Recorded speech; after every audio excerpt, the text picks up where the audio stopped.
इयत्ता 6वी. प्रकरण 1. आपले समाजजीवन. माणसाची उत्क्रांती हजारो वर्षांपूर्वी झाली. आजचे आपले सामाजिक जीवन त्या दीर्घ उत्क्रांतीतून आकारास आले आहे. माणसाने भटक्या अवस्थेतून स्थिर समाजजीवनाकडे वाटचाल केली आहे. 1.1 समाज, अर्थ व गरज. 1.2 सामाजिक संस्था व कार्य. 1.3 सामाजिक विविधता. 1.4 सांस्कृतिक विविधता. 1.1 समाज, अर्थ व गरज. केवळ लोकांचा समूह म्हणजे समाज नव्हे. समूहातील व्यक्तींमधील संबंधांची व्यवस्था म्हणजे समाज होय. भटक्या अवस्थेतील मानवाला स्थैर्य व सुरक्षितता नव्हती. शारीरिक व भावनिक गरजा पूर्ण करण्यासाठी तो एकत्र आला आणि मानवी समाजाची निर्मिती झाली. सुरक्षितता. एकत्रितपणे प्रतिकूल नैसर्गिक परिस्थितीचा सामना करणे शक्य झाले. अन्न व निवारा. अन्न व निवारा मिळवण्यासाठी मानव एकत्रितपणे कष्ट करू लागला. समाजशीलता. मानव स्वभावतःच समाजशील प्राणी आहे. आनंद, दुःख व नव्या कल्पना सांगण्यासाठी तो इतरांशी जोडला जातो. समाजशीलता. व्यक्तींची इतर लोकांशी सहजपणे सुसंवादाने व सहकार्याने वागण्याची क्षमता म्हणजे समाजशीलता होय. 1.1.3 कुटुंब संस्थेचा विकास. कुटुंब म्हणजे काय? रक्तसंबंध, विवाह किंवा दत्तक संबंधांमुळे एकत्र राहणाऱ्या व एकमेकांची काळजी घेणाऱ्या समूहाला कुटुंब असे म्हणतात. विभक्त कुटुंब. 4 किंवा कमी सदस्य, आई, वडील, भाऊ, बहीण. संयुक्त कुटुंब. आजी आजोबा, काका काकू व त्यांची मुले एकत्र. अन्नाची गरज भागवण्यासाठी मानवाने शेती सुरू केली. शेतीसाठी मोठ्या मनुष्यबळाची आवश्यकता असल्याने कुटुंब पद्धती अस्तित्वात आली. 1.2 सामाजिक संस्था व कार्य. कुटुंब, शाळा, महाविद्यालय, धार्मिक संघटना इत्यादी सामाजिक संस्था म्हणून ओळखल्या जातात. त्यांचे मुख्य कार्य म्हणजे मूलभूत सामाजिक गरजांची पूर्तता करणे, चांगल्या मूल्यांची शिकवण देणे व समाजात शिस्त राखणे. शाळा. शिस्त, सहकार्य, कलागुणांचे संगोपन व सांघिक भावना शाळेतून शिकतो. व्यक्तिगत जीवन व सामाजिक गरजा यांमधील महत्त्वाचा दुवा म्हणजे शाळा होय. परस्परावलंबन.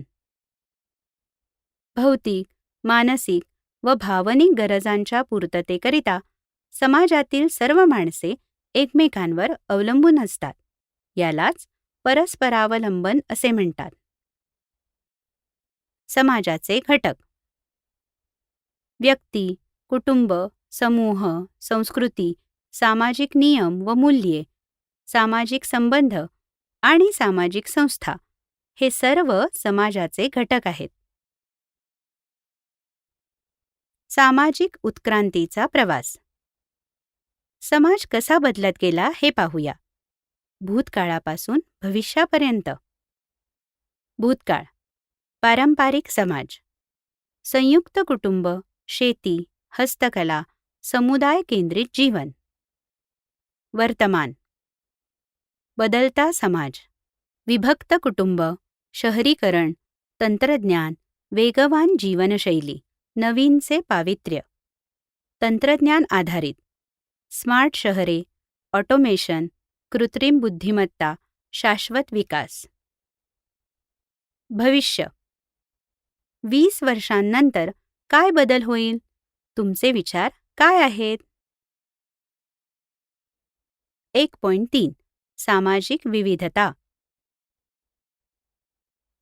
भारतीय समाजात अनेक भाषा, संस्कृती, धर्म, चालीरीती व परंपरा आहेत. ही विविधता भारताचे प्रमुख वैशिष्ट्य आणि खरी ताकद आहे. धार्मिक विविधता. भारतात हिंदू, इस्लाम, बौद्ध, जैन, ख्रिश्चन, शीख आणि पारसी अशा अनेक धर्मांचे लोक गुण्यागोविंदाने राहतात. प्रत्येकाला आपापल्या धर्माप्रमाणे सण, उत्सव साजरे करण्याचे स्वातंत्र्य आहे. भाषिक विविधता.